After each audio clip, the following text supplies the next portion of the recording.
Let me just quickly run through the agenda. Catherine said, because we're actually going to be joined, not just me speaking, but I'm going to be joined by 2 collaborators that we've been working with some sustainability projects over the last few years. So I'm going to be kicking things off for around 15 minutes. Then I'm joined by Claire Raftery, who's an associate director at ECD Architects. They're doing some amazing stuff in the world of retrofit, aiming towards net zero retrofit, which Claire's going to share a bit later on. Then we're joined by Michael McGowan from Mears Group, big provider for social housing and various local authorities. Mike's going to be joining us live online, providing the connection holds up, because he's going to be working from home today. Then we're going to get an update, sorry, quick Q&A. So rather than doing questions at the end of each presentation, we're going to save them all up and do them once at the end. And then Naomi from Evolve, we're going to give you a quick update on our charity partner, and then we're going to move on to the stadium tour and the networking. We are going to email the presentations out to everybody that's here today and also share some videos as well, so don't need to take any notes, particularly if you're going to be recording what I'm saying. So let me start with who we are. Spatial Dimensions, we're a Kent and London based measured surveying company. We measure, map and model existing spaces, existing conditions, normally at the early REBA stages. So stage 1, 2, 3, when we're trying to put a design together, our information is handed over to architects who then build up a concept and then a detailed technical design. You'll see us out and about with what people often confuse as cameras or speed cameras, but those are total stations, laser scanners, and then we do CAD drawings and Revit models. Our experience in retrofit sector is quite vast. Over the last 2-3 years, we've surveyed around 2,000 properties for the purposes of retrofit, most of them working with our partners at ECD. So we've got a lot of experience that I'm going to share with you today exactly around how we've been able to do that. We're also members of the UK Green Building Council, who's basically, we use sustainability to positively transform the places that people live and work. So before we kick on to the sustainability, you just have to indulge me a little bit. I want to take you back in time to the 11th of May, 1979. I was a 6-year-old boy, grew up in the area, and I was taken by my father to my very first Crystal Palace game, because I'm a Crystal Palace supporter. That particular match was when Crystal Palace was promoted from the old second division to the first division in front of 52,000 spectators, which is actually a record for this stadium. I'm just going to quickly show you. The crowning goal came from midfield play. Burnley seemed to fall apart. The stage swindled Palace's top scorer, added 1 more to his tally. Then it was all over. Palace were going up. They won promotion back to the first division after an absence of 6 years. For once, a crowd invasion might have seemed justified. All 50,000 fans wanted to see their team, and in particular, their manager, Terry Venables, who's brought success to South London out of a team that cost next to nothing. Chris Jameson, ITN Sport. So I wanted to show you that because we were obviously part of a 52,000 crowd on that day.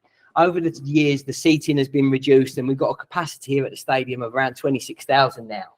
But as you may or may not know, there's grand plans to develop this very stand that we are sitting in at the moment.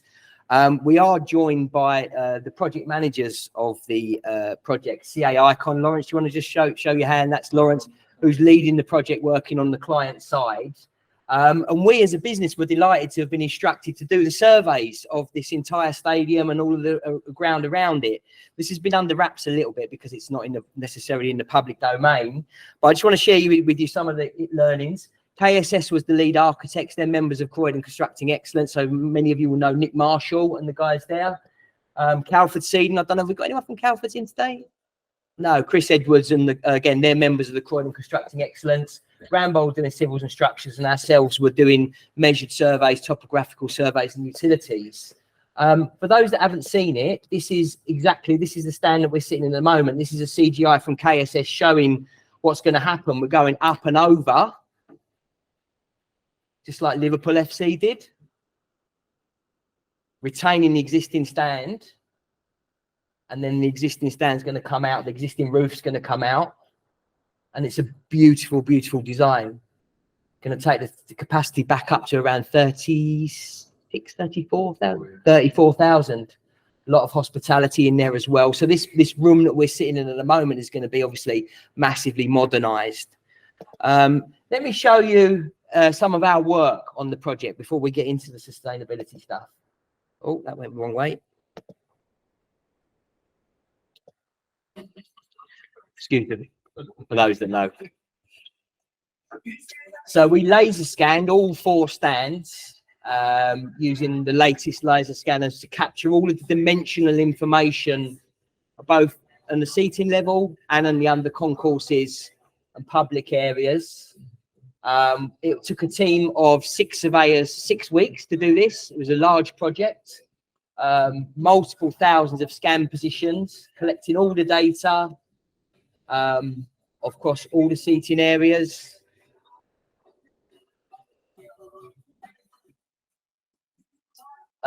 We're able to then condense that data remotely on a tablet into something called a point cloud. For those that don't know, point cloud is measured information.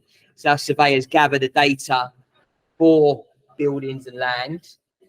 So here we're aligning the scans together to create a geo-reference point cloud, which means everything is in its right place in the world.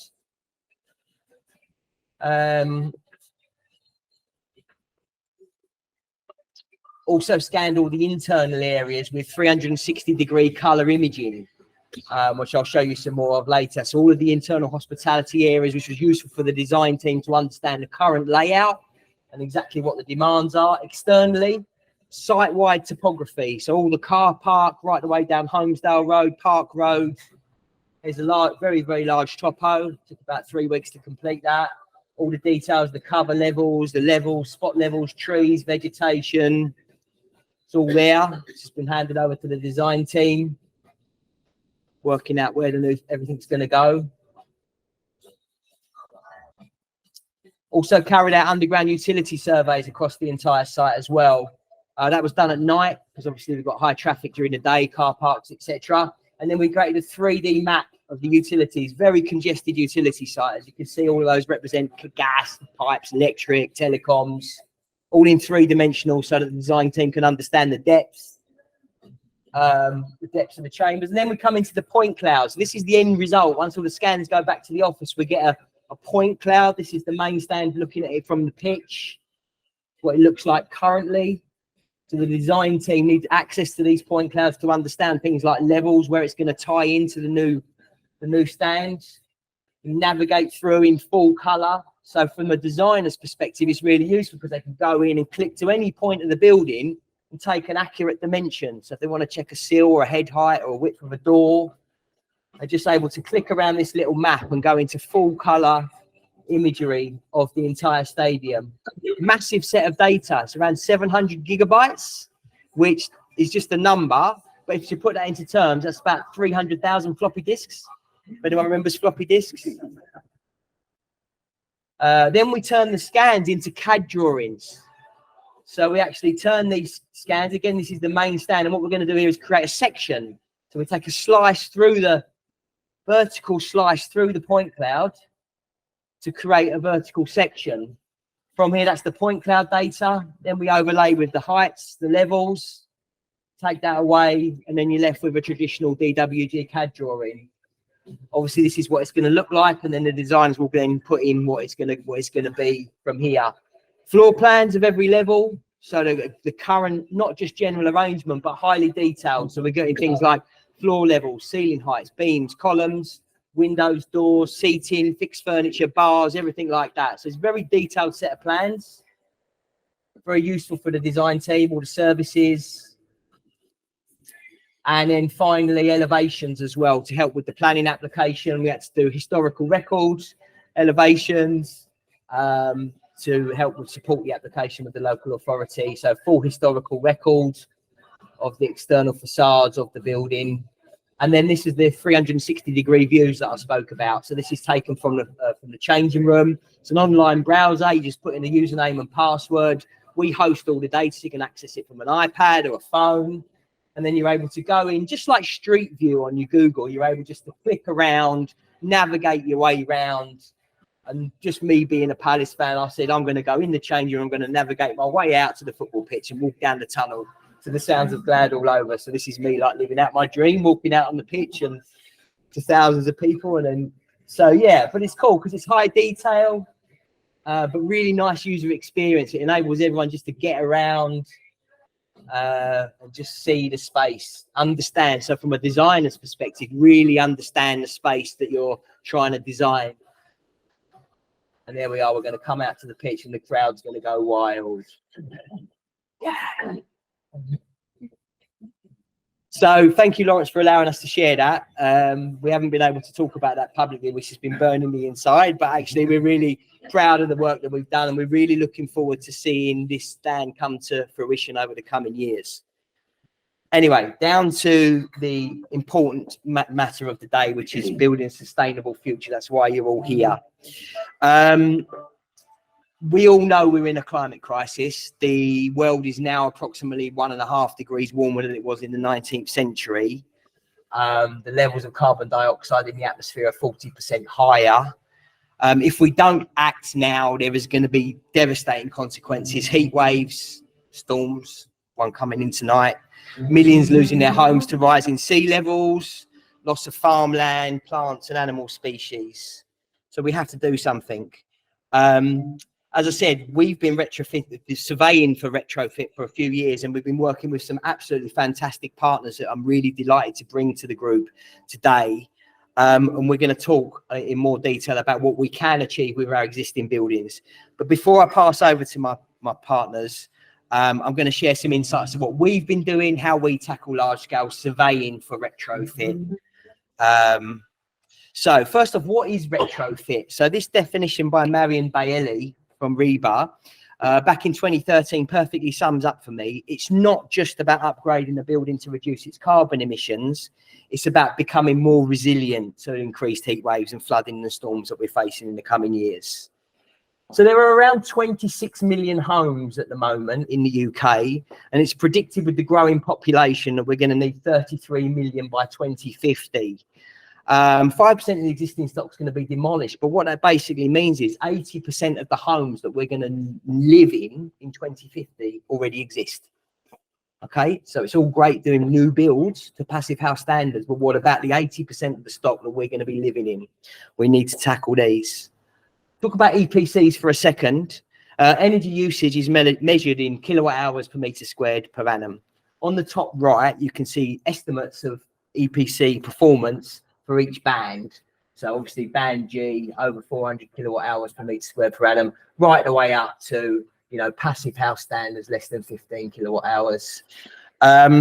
What's interesting is the UK average is currently sitting at 140 kilowatt hours per meter squared per annum, when the retrofit standard or the low energy standard is 50. So there's a massive room for improvement there in terms of energy efficiency. In retrofit trials, they've been able to achieve sub 50, 45. And then the gold standard of retrofit is Enefit, which ECD again sort of specialise in, able to achieve outcomes of 25 kilowatt hours per metre squared per annum and lower, potentially, which we'll hear about shortly. This data is taken directly from the government's publicly available data on EPCs. Only 40% of homes in England are band C or higher, which tells me that 60% are lower. Okay, so that basically means there's 13.5 million homes that are below EPC C at the moment, which is a massive number. And if we've got to get to 2050 by net zero, that's obviously 17 years. We're going to be need to do almost 1 million homes a year in order to hit our government's net zero targets. 13.4 million. But what about the benefits of retrofit? Well, firstly, grid capacity. The peak energy load delivered by gas is 170 gigawatts, and UK's current electric grid capacity is only 100 gigawatts. So in 2050, everything will be drawing from the grid. So we can't just simply move everyone from gas to electric without upgrading the electricity grid. Large infrastructure upgrades of this size take time and are very, very costly. So what we need to do is reduce the demand for energy from housing, because every kilowatt hour of energy that we save is a kilowatt hour of energy that we don't need to produce or buy in. So retrofitting to a high standard is very important. And then obviously we're talking about energy security as well. Reducing our energy demand will make us more resilient to geopolitical events like the Ukraine war and obviously the Middle East conflict that's going on at the moment, we've seen the effect that has on our energy prices. So we have to protect ourselves from geopolitical events by lowering our energy demand. Then we've got health and well-being. There's 1 million homes a year that have serious damp, contributing to long-term health conditions, particularly asthma in children. There are 1 million homes that are currently unhealthily cold, contributing to around 10,000 excess deaths each winter. And there are 1 million homes that are significantly higher risk of fire than the average home. So better quality retrofitted buildings provide benefits to the occupants: no drafts, no moulds, no condensation, and safer, more stable all-round temperatures. Also want to talk about resilience. Currently, 1 in 6 UK homes are at risk of flooding, and this is estimated to rise to 1 in 3 by 2050. So again, we need to make our buildings more resilient. And also scientists think that global warming could exceed 4 degrees centigrade in the future, which is going to lead to devastating heat waves. And we've all seen that over the last few years, what's happening there in terms of heat. There's an economic opportunity as well to be gathered by retrofit. In the Construction Leadership Council has estimated there's 500,000 jobs going to be required in this industry by 2030. There's an economic opportunity as well. And last but not least is fuel poverty. 87% of the population use gas as their main source of heating, but currently electricity is more expensive than gas. So we can't just swap out gas boilers for heat pumps, because this is just going to increase the bills. There are 3 million households currently living in fuel poverty in the UK, 3 million households. And obviously, if we get a cold winter, that's going to affect people considerably with this cost of living crisis that we're in. Poorer households are having to choose between eating and heating. And this is something that as a sophisticated society, we shouldn't really be allowing to carry on. We must make our homes more energy efficient to avoid taking more people into fuel poverty. And it all starts with energy efficiency. So a couple more here. This is the English housing stock. 61% is owner occupied, or 16 million. The private rental sector accounts for 20%, or 4.9 million.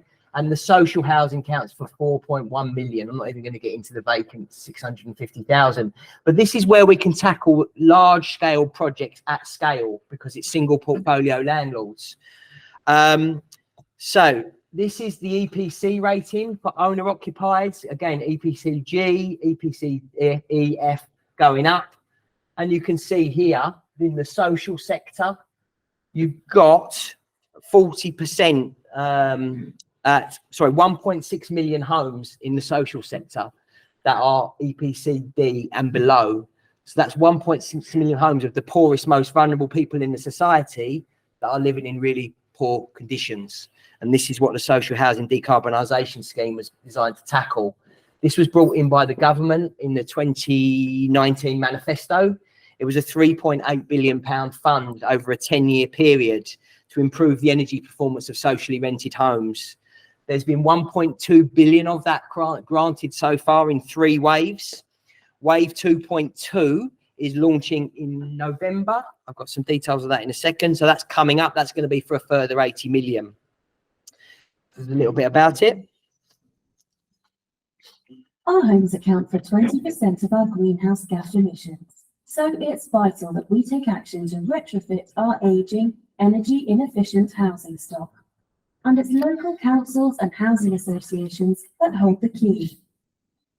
The government's Social Housing Decarbonisation Fund has been established to help kickstart large-scale retrofit projects. In the government manifesto, £3.8 billion were committed by 2030, and 179 million were distributed in the first wave of funding. Ambitions for the upcoming wave are rapidly scaling up, with 800 million available to social housing providers in England. So that 800 million, which was wave 2.1, was match funded by the housing authority providers. So it's 1.6 billion in total spend.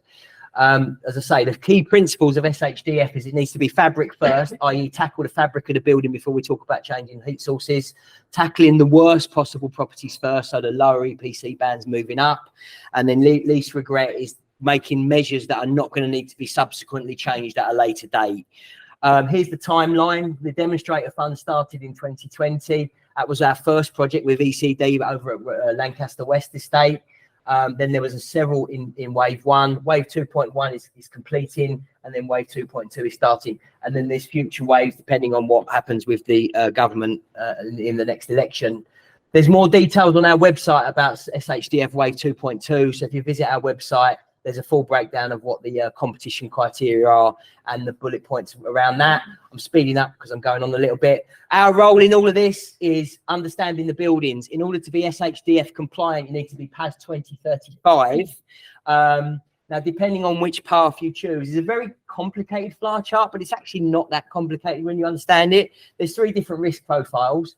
Each one of those different risk profiles requires a full measured survey it's mandatory to carry out a measured survey to establish the overall dimensions of the dwelling, heat loss envelope, and all building elements, including doors, windows, openings, basements, and attics. There's several new roles created: retrofit advisor, coordinator, assessor, designer, installer, and evaluator. ECD again will cover a lot of those roles themselves. We've put together, based on our experience, a guide called a Guide to Surveying specifying a retrofit measured survey based on our experience. I'm happy to email that to anyone who wants a copy of it. It's basically full of hints and tips about what to do when you're surveying a property for retrofit to understand the building elements. Now, the SHDF case study that ties this whole thing together is we've got Claire from ECD and Mike from Mears talking, and we worked together on a wave 2.1 scheme at the Netherfield estate in Milton Keynes. I'm just going to run this video 2 more minutes and then we'll move on. The estate was built in 1972 and it was the first phase of the new Milton Keynes town. It's built on a grid square layout, much like North America.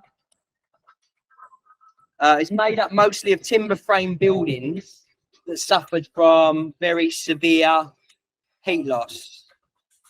It was part of the SHDF Wave 1 application, and it was successfully awarded 3.4 million by the government, which was match funded and topped up by the client. From our perspective, we surveyed the externals of all 304 properties, again using the laser scanners, including the front and rear gardens. We used a drone to get over to the gardens that we couldn't access. We also surveyed the inside of 9 archetypes on the estate, which is crucial for the designers to understand the internal layout, but not across the entire estate, just of the archetypes. That grid square was really helpful for us as surveyors because it worked in triangles, which is really helpful, but no one's going to get that joke. Then we created an LOD 300 model of the archetypes, showing the ground floor, first floor layout, loft layout, and then there's just one of the zones of the 300. External features are really important on this because the measures that were introduced were external wall cladding. So we're looking at things like satellite dishes, rainwater pipes, aerials, gutters, gullies. Also, fences are important. Anything that falls within a 5-metre perimeter of the building, in covers, chambers, all needed to be picked up so that the design team could then specify some interventions that would help enable the retrofit to take place. Just skipping on now, the retrofit measures that were designed and installed subsequently were EWI, loft insulation, replacement windows and doors, and warm roofs. This is where it gets interesting.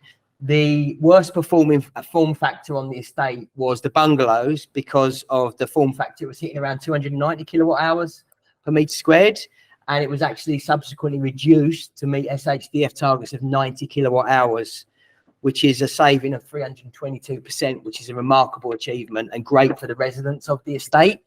Hopefully Mike, who's on the call, will be able to mention that in his presentations. But congratulations to ECD on designing what a fantastic outcome that is for 304 residents. And this was just one of several thousand of these types of projects that we've done. Just quickly moving on, there's further reading available. PAS 2035 2019 is the guide. The Letty Climate Emergency Retrofit Guide is highly recommended. Check that out at letty.london.retrofit. That's a really important guide. And obviously you want to know more about what we do. We're governed by the RICS, Measured Surveyors and Utilities Bible. Thank you very much. We'll go on to questions afterwards. I'm going to pass you over to my good friend and colleague, Claire Raftery from ECD Architects.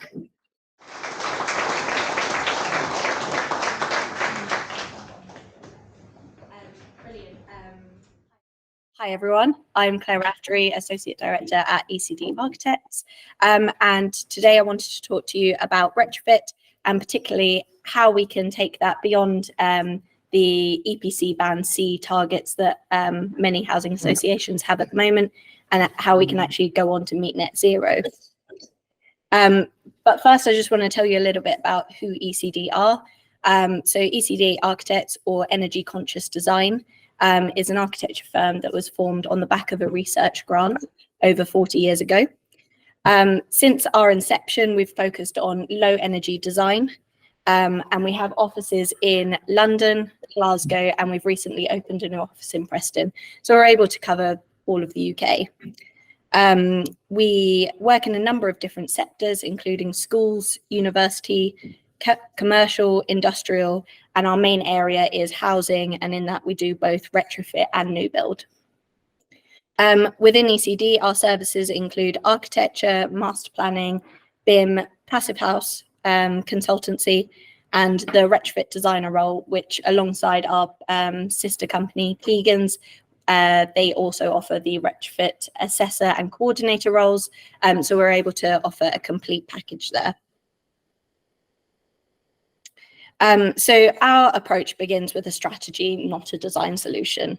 Our core mission is to make a positive difference to people's lives by creating sustainable buildings.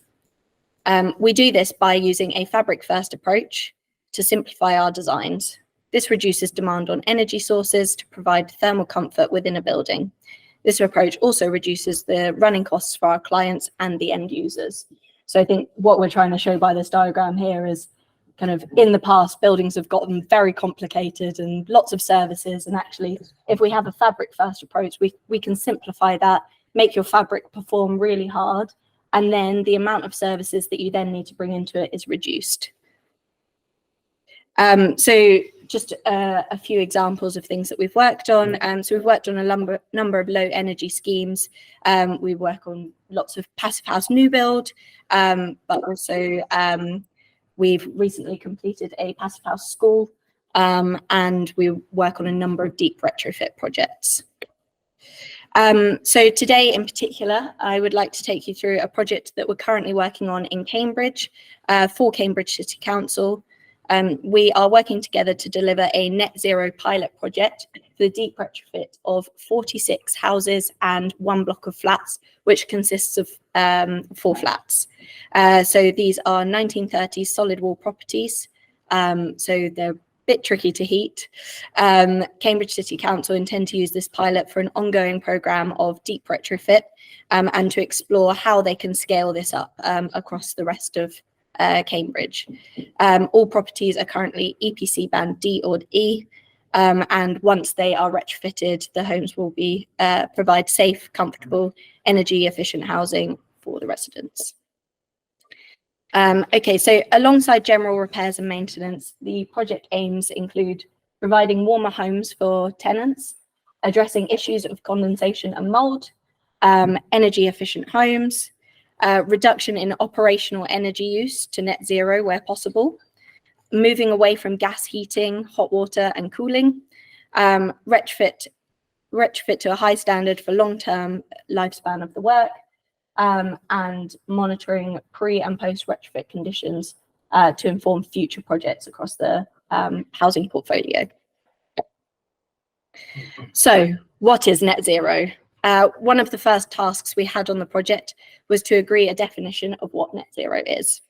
So in this case, we are aiming for net zero operational energy use for both regulated energy use, which is your heating, hot water, fans, pumps, etc., and unregulated energy use, which is your appliances, devices, your TV, your toaster, all the things that you use in your house but aren't part of the actual running of the home. This definition differs from net zero carbon emissions resulting from energy usage, which includes variable carbon factors for grid electricity generation and distribution. So this diagram we've put together to explain how we are meeting net zero over the course of the year. So in the summer, we have our energy being created by the solar panels that we've got on the roof. You can see we've got a fairly large circle there. We then have what comes out of that. There's always going to be losses whenever you are talking about energy.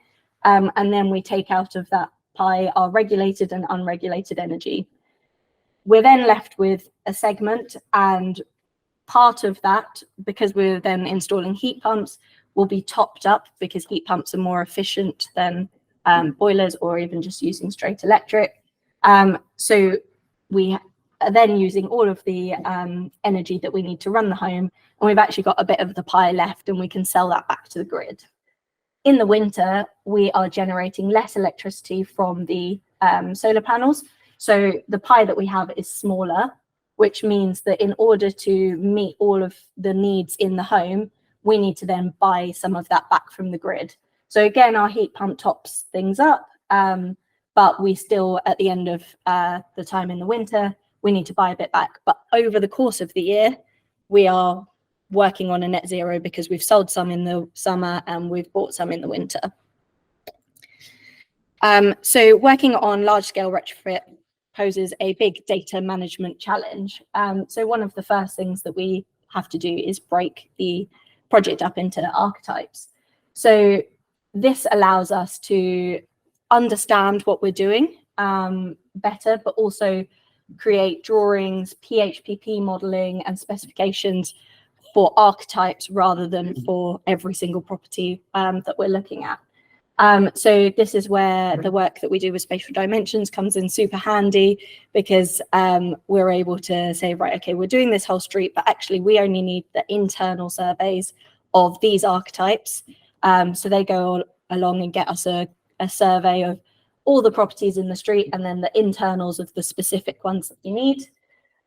So there are 46 houses in scope, and they are largely all similar, but they all have different extensions on the back of them.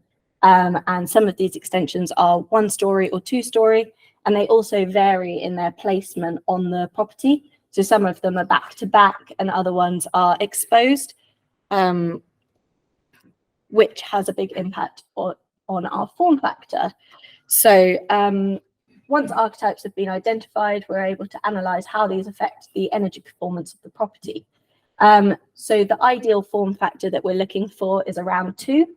And once you get kind of above 2.5, it starts getting quite tricky to meet very low energy standards.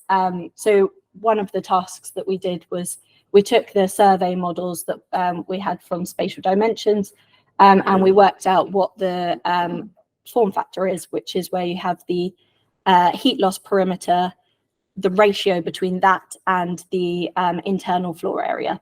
And then you can see we're getting numbers around 2.5 to 3. And here actually you can see that the worst performing form factor that we have, the 3.08, is where we've got an exposed extension, so where the extension is on the outside of the property rather than back to back with its neighboring property, and it's a single story. So it's got the largest envelope to the smallest amount of floor space that you've got inside. Okay, so the current thermal performance means a lot of heating is needed to keep the dwelling at a comfortable temperature, and this is linked to how quickly heat escapes. The sketches here show the typical heat loss paths through the 1930s solid masonry walls, and also the heat loss paths through the 1988 extensions at the back. In both cases, U values are very poor, with paths for heat loss through lintels, eaves, floor junctions, and then we also have air leakage through around the suspended floors, and then also through the window junctions there. Features such as large chimneys, access passages, corbelled bricks, concrete lintels are all points where heat loss needs to be addressed to avoid cold internal surfaces, condensation and mould. With both the houses and flats, though, there is a lot of room for improvement.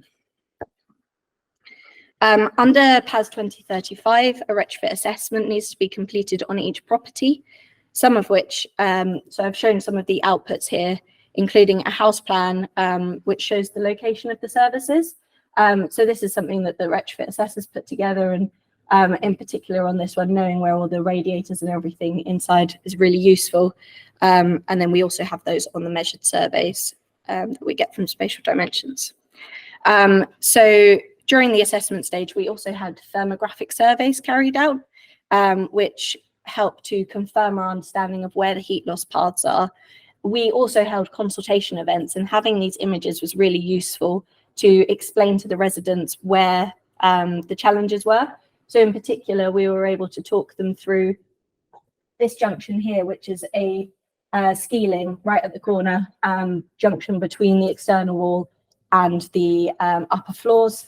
And what you can see from here is that wherever we've got that, there's a real cold spot. And when we explain that to the residents, they always say, "Oh, yes, that makes sense, because that's where I get mold." So it all clicked into place and really drove home why the retrofit was necessary. So energy modelling has been carried out using PHPP on 5 of the archetypes to show what performance levels can be achieved by the proposed measures. So this figure shows the diagrams, show the end of terrace with a back-to-back 2-storey extension. And you can see here that we've got an existing heat demand of 225 kilowatt hours per metre squared. And we're getting down to 38 kilowatt hours per metre squared per annum on this one. For these dwellings to meet net zero for operational energy, a comprehensive upgrade is needed to the building fabric, supported by energy efficiency systems and on-site energy generation. The fabric upgrades include EWI, rafter level insulation, suspended floor insulation, triple glazing and doors, and a high level of air tightness throughout. Heating and hot water are provided by air source heat pumps, sun lamps, and MVHR. And then we have PV panels on the roof to provide energy generation. So this deep retrofit is approaching NFIT standards for heat demand and performance of each component, a key differentiation between different ways of meeting NFIT. So if we look at that in a little bit more detail, EWI is the external wall insulation on the outside, but also includes insulation below the perimeter. So that kind of gives us a full complete system. The roof insulation is between and over the rafters, which gives us a raised roof height, but allows us to address the junction around the scaling, which was causing particular issues with damp and mold. And the new air source heat pump system is connected up to the existing radiators and domestic hot water pipework, limiting disruption inside. So with this level of deep retrofit, one of the key considerations is disruption. So for this, all of our residents are in situ throughout the build. So we put together some of these diagrams to help the client make some decisions on which measures we're going to do and how far do we go with everything. So for the suspended floors, we looked at both insulating between the joists and also insulating over the top of the floors. And what we found is that the insulation between the joists was going to perform better. However, it was going to be more disruptive. And the insulating over the suspended floor, we weren't going to be able to meet quite the same U values once the work had been done. There would be less disruption during the build, but actually there was then more work that needed to be done. You've got to raise door heights internally and everything like that. Whereas this solution between the joists allows us to keep all of the existing door heights. And we were able to show a significant benefit to doing that. So that's the approach that we've gone for on this one. We also did a similar exercise with the solid floors. So in the extensions where we've got mostly our kitchens in that space, they have, sorry, I'm just going to grab some water.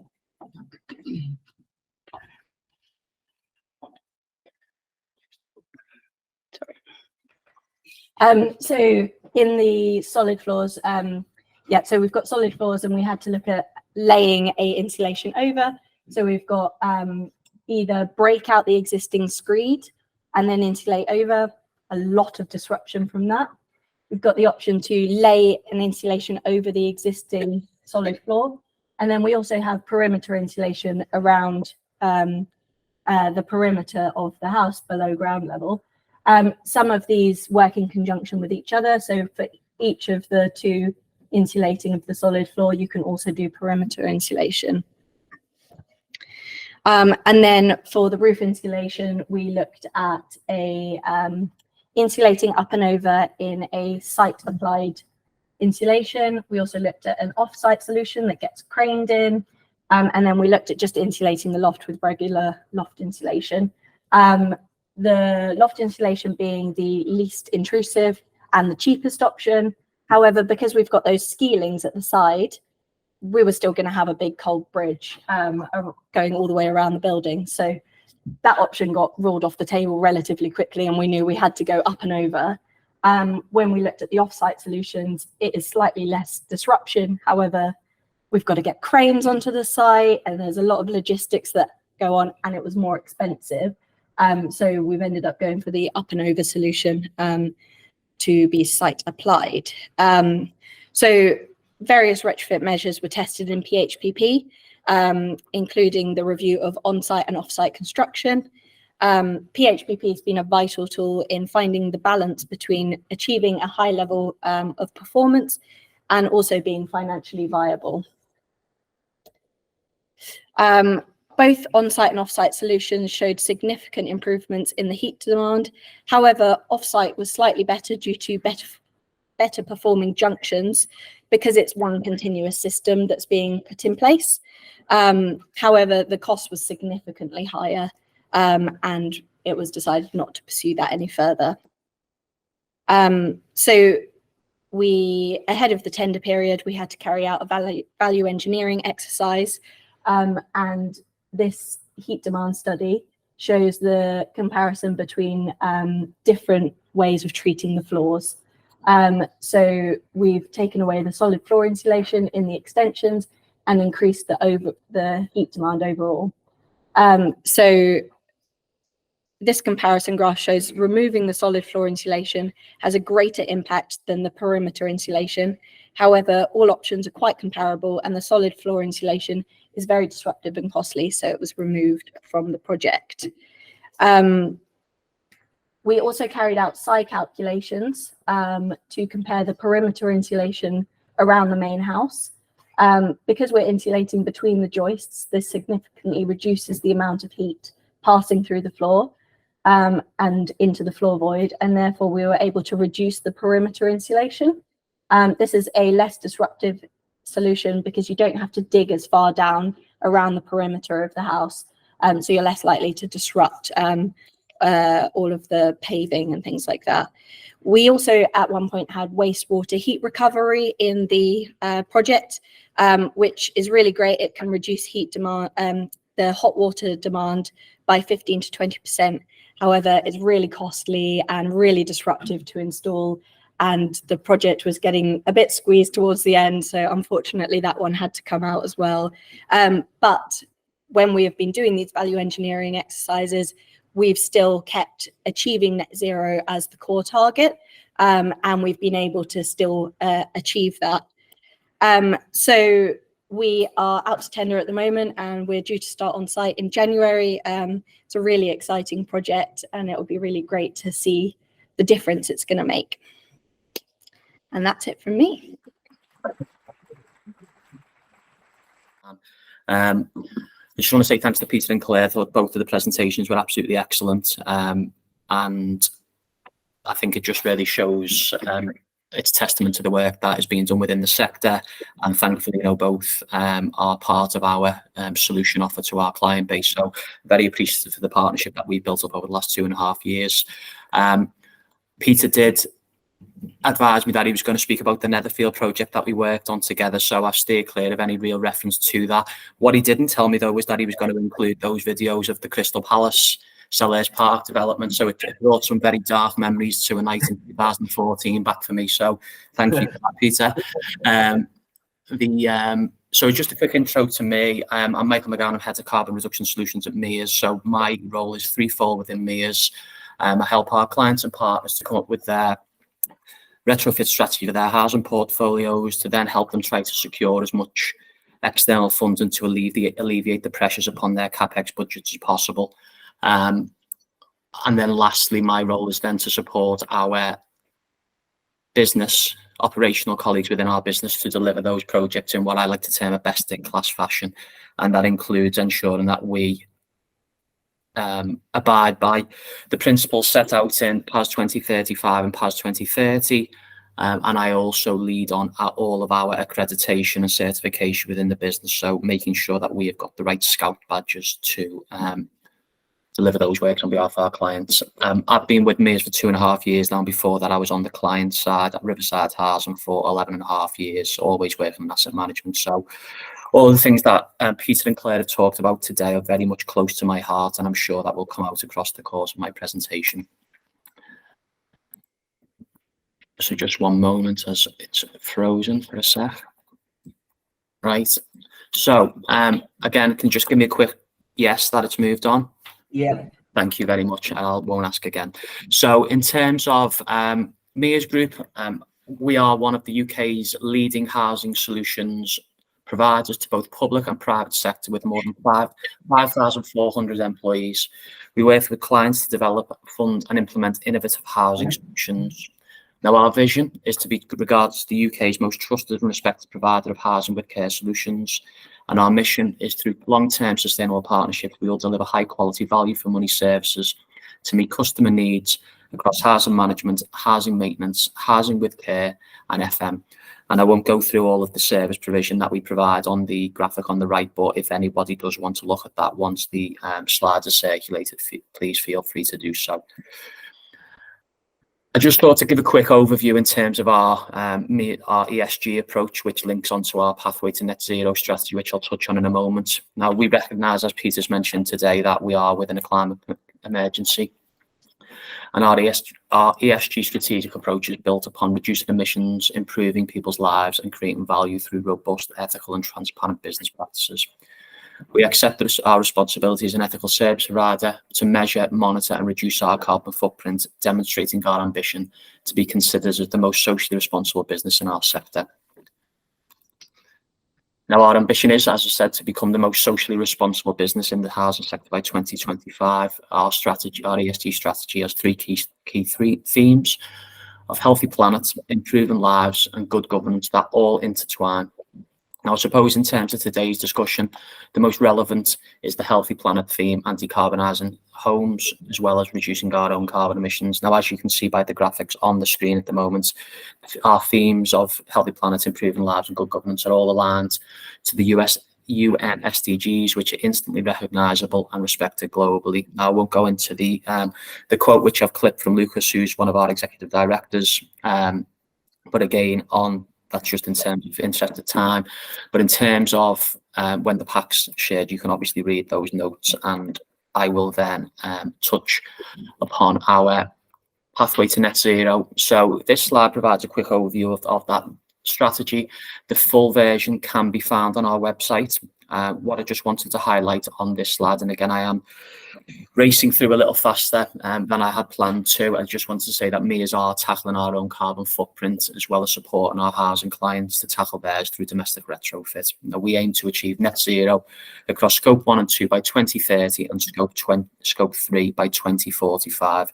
And the full trajectory plan is within that document, which is on our website, as I say. So I suppose the reason why we're all assembled here today, or primarily, is around the built environment. And I know we will all be practitioners within the built environment, or I would assume that the large proportion of those attending today will be practitioners within the built environment. The domestic retrofit offers a huge challenge, but also an opportunity to our sector. What I'm trying to underline on this slide is that ultimately social landlords have many, many competing demands, which we're all very aware of. The challenge outlined across the left, again, I will race through some of these, but day-to-day investment in planned maintenance and compliance is a massive, massive BAU burden upon the housing sector at the moment, given The squeeze that many have seen over the last decade, augmented by an expectation and a right expectation to provide broader services to the residents who live within their homes. We've seen, unfortunately, an absolute acceleration of the damp mold and damp mold issue within. I don't just want to say social housing. I think in housing stock across the country, but certainly it's more amplified and reported on, I think, in social housing than anywhere else. Peter touched on building fire safety, which is obviously something that unfortunately has been in the press far too much over the last few years, and in terms of the tragedies, but obviously highlighting those risks is very much the right thing to do. We see greater pressure in terms of the new decent home standard. Consumer regulation is heightening, and Peter's already talked around things around the EPC scores within the sector. Fuel stress and broader cost of living challenges are absolutely prevalent within the communities in which we serve. And there is a significant cost to achieve EPC Band C by 2035 and net zero by 2050.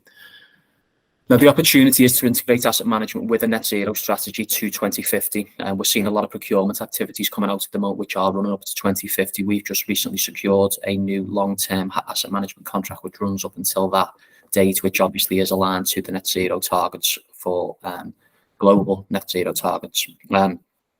The opportunity for clients is to become funding and finance ready with investable domestic retrofit propositions ready to secure funding when those opportunities come up, like what Peter's touched on today.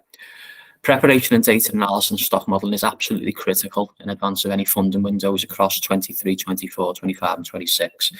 And the successful outcomes will see successful outcomes should see integrated net zero with wider asset management strategies. That costs are often offset through maximising available public funding. We're able to reduce fuel stress within communities, reduce carbon emissions, improve residents' quality of life, and also to improve asset condition and efficiency. And some of those numbers which are included at the bottom are just some indications of the sheer cost and scale of cost that it will take housing providers to reach some of their very challenging targets. Now, in terms of when we set up any domestic retrofit program, we look to co-define a suite of benefits for the project. Now, this is broken down across the pillars outlined above, which are people, property, place, and planet.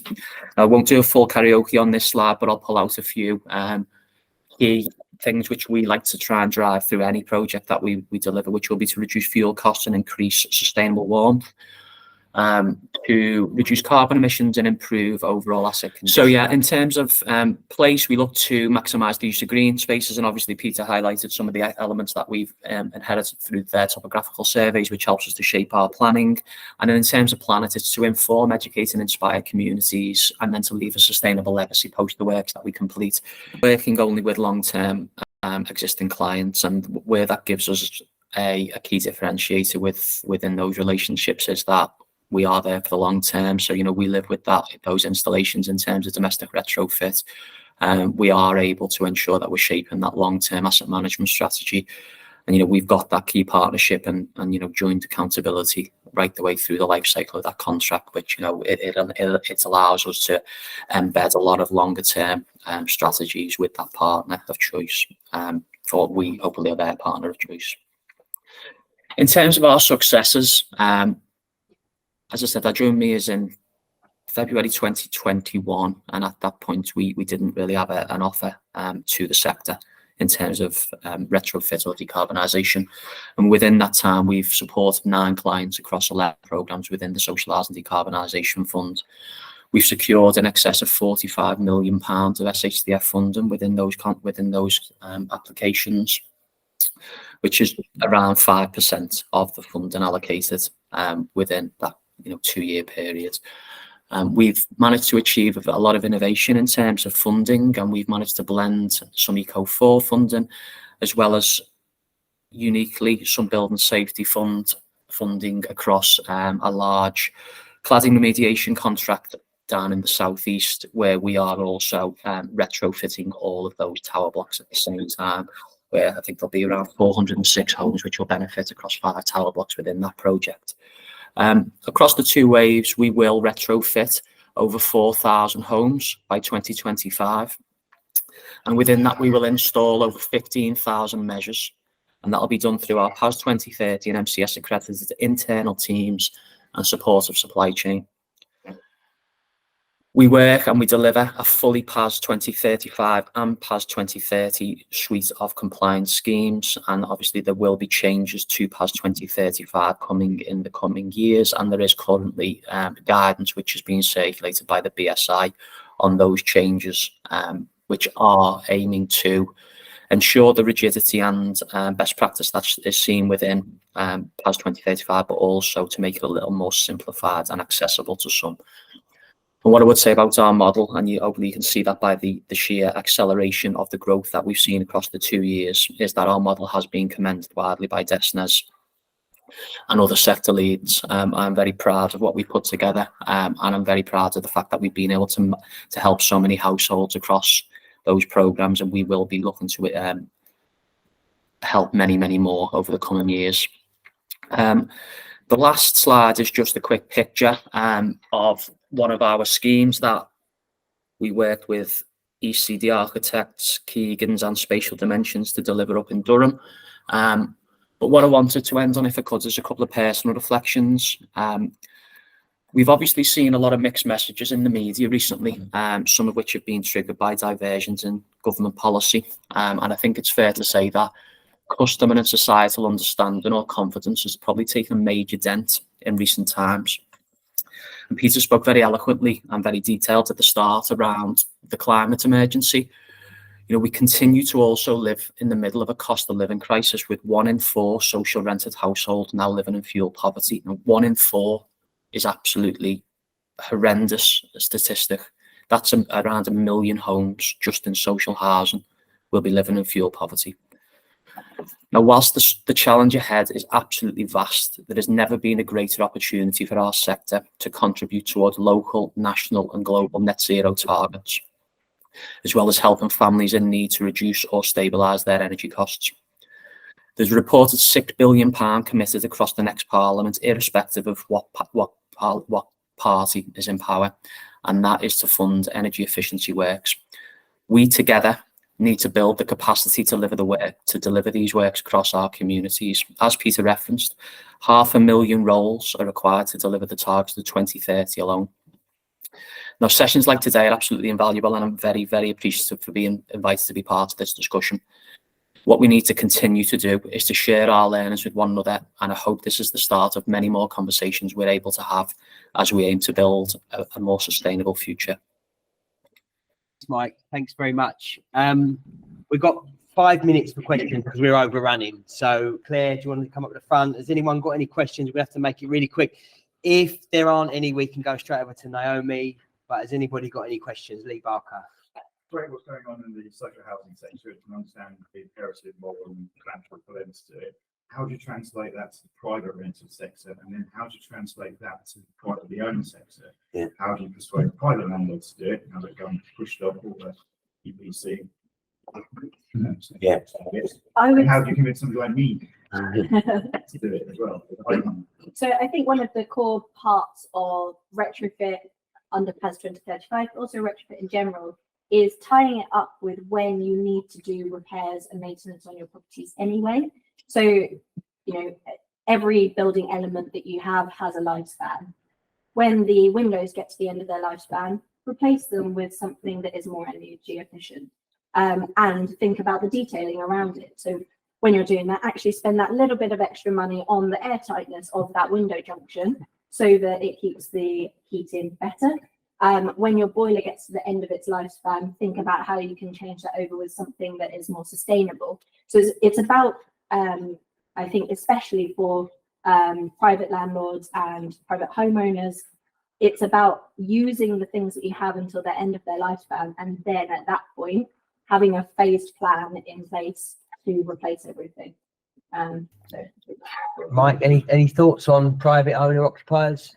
Yeah, thank you. It's a great question. I think it's probably the biggest challenge that we face at the moment in terms of instigating the change that we need. What we've seen over the course of the last couple of waves of the Social Housing Decarbonisation Fund, and then obviously the other funds and strands such as ECO and the Great British Insulation Scheme, is the Department for Energy Security and Net Zero trying to catalyse a more place-based approach to domestic retrofit. Each wave that seems to be released is being a little more, it's obviously becoming larger, it's becoming more ambitious in terms of its duration, and with that there is an opportunity to blend other tenures.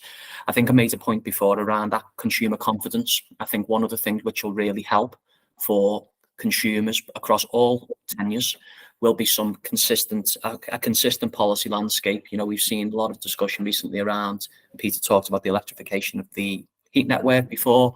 There's a lot of discussion in the sector at the moment around hydrogen within domestic heating. You know, the government have got targets of over 600,000 heat pumps to be deployed by 2028. I think the sooner we start to land on a position of confidence on things like that, I think we will start to see the speed of take-up start to accelerate greatly. We're also going to see the funding released as soon as that policy landscape is more static. So I think it's just a case of achieving consumer confidence, making sure that customers across all tenures, whether it be a housing provider, a private rented owner, or an owner occupier, to be able to know that they are investing once and investing well within their housing stock. Great, thanks, Mike. Yeah, from my perspective, I think there's two ways: is carrot and stick approach. So carrot is incentivization from government policy. I was talking with Scott earlier. There's talk of whether they're going to tie the council tax band to your EPC band. You know, there might be an incentive there to upgrade your property for incentivization. Of course, the other one is the stick. So from the rental sector, there could be, like what we're seeing in the commercial sector, there could be a mandatory, you're not going to be able to rent your property out unless it's EPC this. So yeah, but that's that's the current government, right? But you know, any other questions? Dominic Hook, BDP. Excellent presentation. Fantastic, thank you. So, did you say that the properties were still in occupation during works? Yeah, they are fully occupied throughout. Right. It's a very ambitious, deep retrofit. But typically we find with a lot of the projects that we work on, actually the ability to remove the residents during the construction period is just off the table. They don't have other places to put them. So we need to think about how we work that around residents. And actually with that one, so consultation in general is really important because you need to get the residents on board with what you're doing. We were able to explain to them the benefits of what we're doing, and there was a couple of concerns, particularly around the suspended floor insulation at the ground floor. How will that all be managed? But actually, when we were able to demonstrate what the difference will be to them long term, many of them said, you know what, for 2 weeks, I don't mind having my house disrupted internally. So most of the work we're doing is external. The bits that we're doing internally, we're trying to keep into smaller timeframes.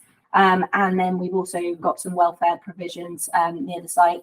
And there's particular residents, for example, there was one lady who is a childminder, and she said, well, I need the ground floor of my house to run my childminding service. So we said, right, okay, for that time, let's hook you up with the local community centre and work out how we can do so.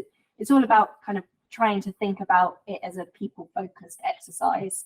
And yeah, don't forget that there's really residents living there. Right, thank you. Cheeky question, but I'd like to ask what the kind of budget is for approximately on average per property. I don't think I'd be able to share that, sorry.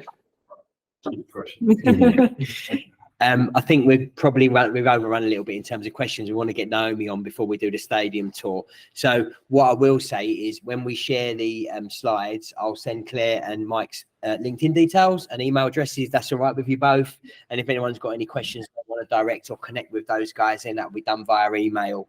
But I think hopefully you've all enjoyed that. I'd just like to show my appreciation for Claire Raftery, ECD, and Mike McGowan from Mears Group. Thank you very much. Thank you, everyone.